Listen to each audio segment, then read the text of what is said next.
4 సార్లు చూశాను కానీ ఈసారి నాకే అర్థం కావడంలా. ఎంత లోపలికి పోతే అంత ఇంకా ఏ మాటలు చెప్పాలని నాకు తెలియదు. ఒక వ్యవస్థ కాదు, అన్ని వ్యవస్థలు విధ్వంసం అయిపోయినాయి. విపరీతంగా ఎక్కడ చూస్తే అక్కడ విశాఖపట్నంలో తహసీల్దార్ ఆఫీసుని, కలెక్టర్ ఆఫీసుని, హాస్పిటల్ని,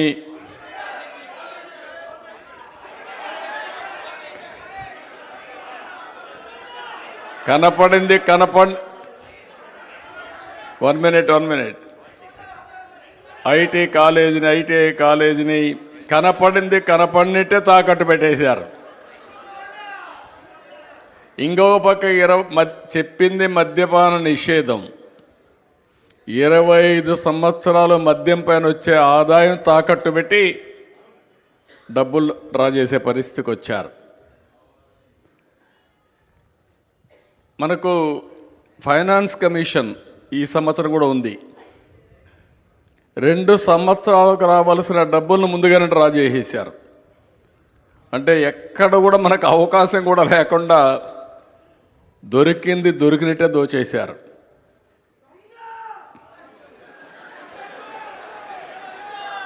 అయితే మనం హామీలు ఇచ్చాం, మన మీద నమ్మకం ఉంది. ఒక పక్కన ఆర్థిక వ్యవస్థ వెంటిలేటర్ పైన ఉంది, కానీ చికిత్స చేయమని మీరందరూ కూడా ఎన్డీఏ గవర్నమెంట్కి అధికారం ఇచ్చారు. ఎప్పుడైతే ఎన్డీఏ గవర్నమెంట్కి సీట్లు ఇచ్చారో ఢిల్లీలో మన పరపతి పెరిగింది. దానివల్ల కొంతవరకు సమస్యలు పరిష్కారం అవుతున్నాయి.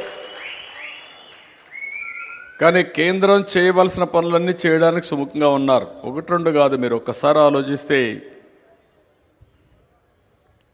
రాజకీయాల్లో ఉండే ఏ వ్యక్తి కూడా ఇంత దారుణంగా పనిచేయడు.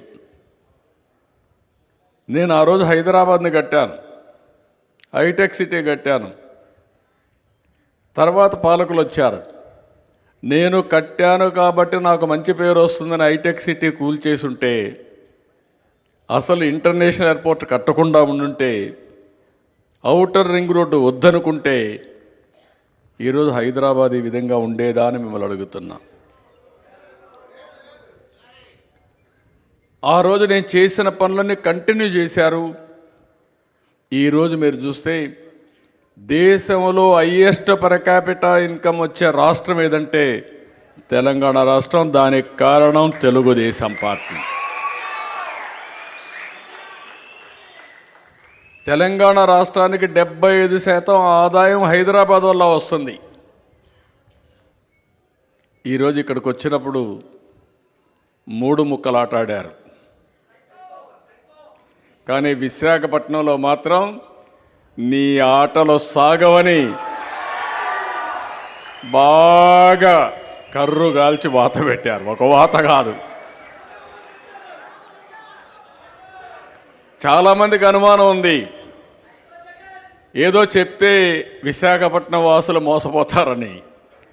ఒకటే చెప్పారు, మేము మాట తప్పం, మడమ తిప్పం, నువ్వు ప్లేటు ఫిరాయించావు, కబద్దార్ జాగ్రత్తగా ఉండు, బుద్ధి చెప్తామని బుద్ధి చెప్పిన ప్రాంతం విశాఖపట్నం.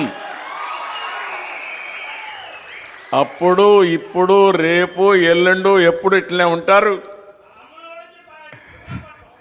విశాఖపట్నం అంటే వీళ్ళకి అర్థం కావడం లేదు. కానీ విశాఖపట్నం కోరుకునేదే వేరు, వీళ్ళ ఆలోచన విధానం వేరు.